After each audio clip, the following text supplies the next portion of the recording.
Bueno, hoy nos encontramos con Sebastián Matiz. Mi nombre es David Martínez. Pues bienvenido, Sebastián. Hoy cuéntenos un poco sobre la crítica de cine que vamos a hacer, por Bueno, favor. sí. Hoy vamos a hablar sobre la película Un varón, dirigida por Fabián Hernández. Es una producción, bueno, coproducción entre Colombia, Francia, Holanda y Alemania.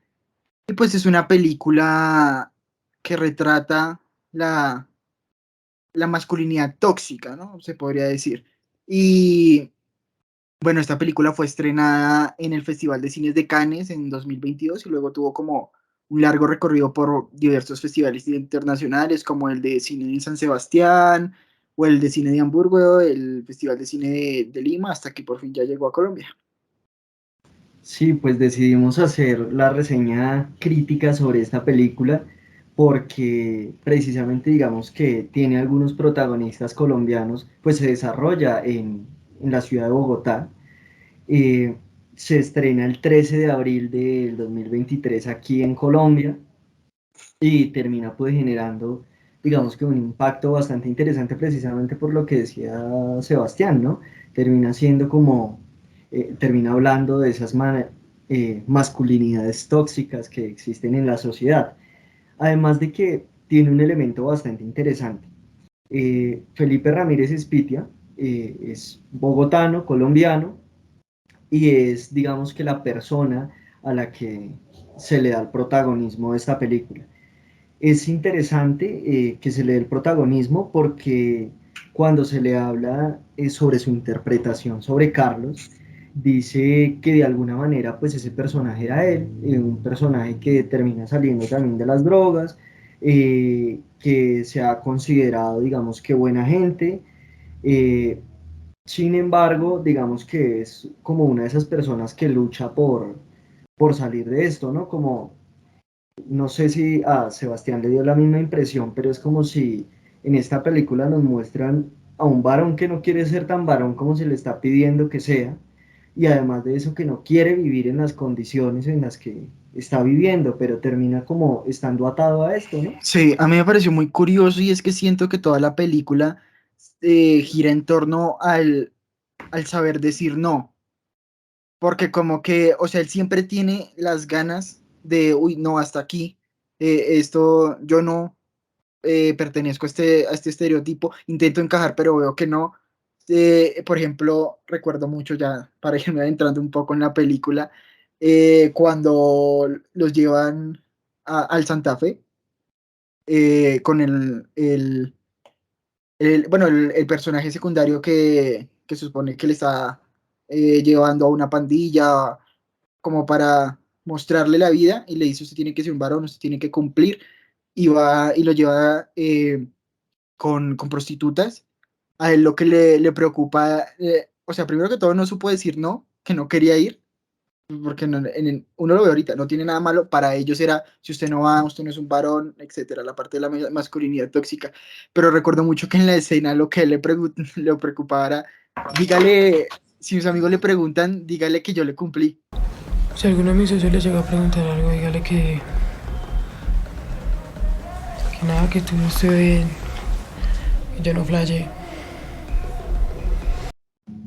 Que yo estuve Sí, sí, haciendo. sí.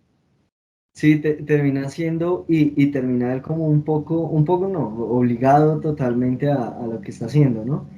Eso se complementa un poco y antes de entrar, porque ya estamos como entrando a la película, yo quiero dejar como un elemento en cuenta que no sé si Sebastián también lo sintió de la misma manera, y es que tiene un tipo de elemento documental al inicio de la película. Entonces, hay como esta esencia que tiene el documental de poner Testimonios. videos, Ajá. digamos que como una fuente veraz, como fuentes veraces que son como los tipos testimonios que se dan al iniciar de personas que han estado en la calle, de personas que entran al reformatorio, ¿no? Que van Sí. a ser entrevistados en el reformatorio. De hecho, me parece que en los primeros momentos, porque son que los primeros 5 minutos de, de la película se juega muy bien porque uno no lo siente muy distante, como que chocara con la otra parte porque no es tan documental, sino le dan un trasfondo de, no, esto, bueno, la película transcurre en un internado, eh, dicen, van a venir a grabarlo, a grabarlos como una propaganda. Entonces tiene sentido el hecho de que nos muestren fragmentos de videos en los cuales están como contando sus experiencias, así uno no lo siente como disruptivo en la película. Sí, además de la carga que tienen los testimonios, ¿no? O sea, la carga que tienen los testimonios es muy fuerte porque precisamente genera como ese tipo de cercanía, o sea, para nadie queda de pronto, o no sé, en mi caso, para nadie queda la duda de que estas personas están hablando de su experiencia. Por eso digo Ujú. que tiene como el tema documental y es porque pareciera que la idea al inicio es como no dejar duda que lo que se está hablando es porque realmente se vivió, que es algo cierto. Sí, No bueno, sé, yo ahí es que antes estábamos hablando con David unas pequeñas cosas como unos abrebocas y yo le decía que a mí hubo cosas que no me gustaron de la película y es precisamente una de esas cosas y es que al principio uno siente como una cercanía, pero a medida que va transcurriendo la película uno ya siente que los personajes como que no influyen mucho, uno ya no siente esa cercanía con los personajes, sino únicamente con Carlos, el personaje que interpreta a Fabián. Felipe, ¿cómo era? ¿Felipe? Fabián, Fabián, sí, Fabián, sí, sí, sí, porque estoy de acuerdo.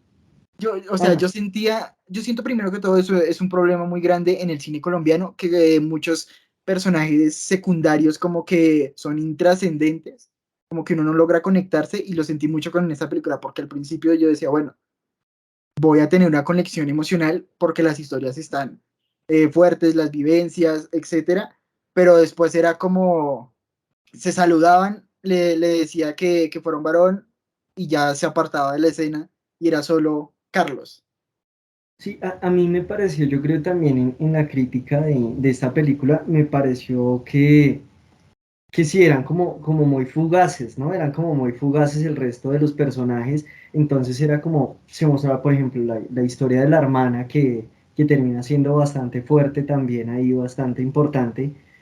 Eh, es como Carlos mostrando a la hermana y no la hermana mostrándose que sin embargo se dio en unas pequeñas escenas.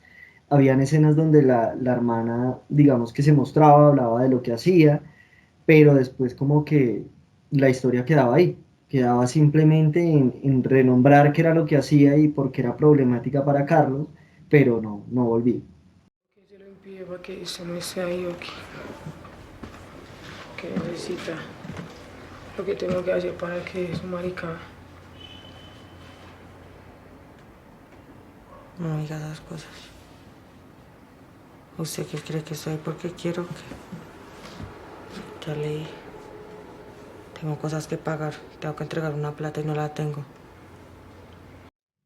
Otra parte importante que me parece a mí es que pues la historia precisamente se da en la ciudad de Bogotá. Ah, Entonces bueno, en cuando se Los habla de, Mártires, en la los localidad mártires de exactamente. Los Mártires. Y cuando uno es bogotano y empieza a ver la película, empieza a jugarse por... yo no leí antes, digamos que dónde se ubicaba la película exactamente, entonces empecé simplemente a verla y lo que hacía con la persona que la estaba viendo era, esto se parece a tal parte, esto se parece a tal parte, entonces empieza uno a jugar mucho con eso. Entonces personalmente creo que como bogotano lo hace a uno todavía más cercano a la película, ¿no? Y se queda uno de pronto con esta reflexión, no sé si a Sebastián le pasó, y es como, pues madre, o sea, ¿cuánto uno puede estar en el Transmilenio, por ejemplo, por la Caracas, y cuántas personas, es más, aquí en casa de uno, cuántas personas a 30 minutos en carro no están viviendo eso en este momento, ¿no? Queda Sí, uno como con ese sinsabor tan fuerte, sí, me parece. sí. O sea, como que a veces uno vive en una burbuja, ¿no? Como que no se da cuenta de los muchos sucesos que pueden ocurrir en la vida de las personas que habitan esta misma ciudad y es como, bueno, la película de cierta manera le llama a uno como la atención y le deja la reflexión de estar más pendiente del entorno en el que uno vive. Sí, y todo por medio de, no sé, yo la clasificaría un poco como drama, no sé si de Sí, pronto es Sebas que, lo mira. bueno, bueno, yo creo que aquí entraríamos a la parte del cine experimental totalmente. Por, lo- Creo que, de hecho, en la clase de la lectiva de cine, habíamos hablado de que es una película muy distinta en el hecho de que no sigue el formato de inicio, nudo, desenlace, Ujú. sino que, digamos, uno queda como a medias al final de la película. Sí, sí, Eh, estamos tan acostumbrados a los finales que queda uno, o sea, ¿qué pasó? ¿Por qué no sigue? O sea, ¿qué pasó con la vida del protagonista? exacto. Y también bueno, es muy curioso porque uno al principio siente que la película, uno está muy acostumbrado al cine hollywoodense y el hecho, digamos, cuando le nombran a uno que toda la trama al principio parece girar en torno a que él quiere pasar Navidad con su bueno, con su familia, con la mamá y con la hermana, y como a mitad de la película lo vemos en un andén llorando porque está solo. Uno dice, Esa, ¿qué pasó? esas dos partes donde llora me parecen muy importantes. Cuando está sentado y cuando llama a la mamá. Ok, Y, y se hace muy responsable de como de ser el hombrecito de la casa, él lo dice. ajá, Yo entiendo que soy el hombrecito de la casa. Y entonces termina siendo muy impactante porque mientras dice soy el hombrecito de la casa, rompe con la idea de los hombres no lloran, no ¿no? lloran, sí. Entonces, ¿cómo termina siendo eso un choque? Dice en la entrevista que le hacen en El País al protagonista, dice, yo soy hijo de Dios, pero a la vez hijo de nadie.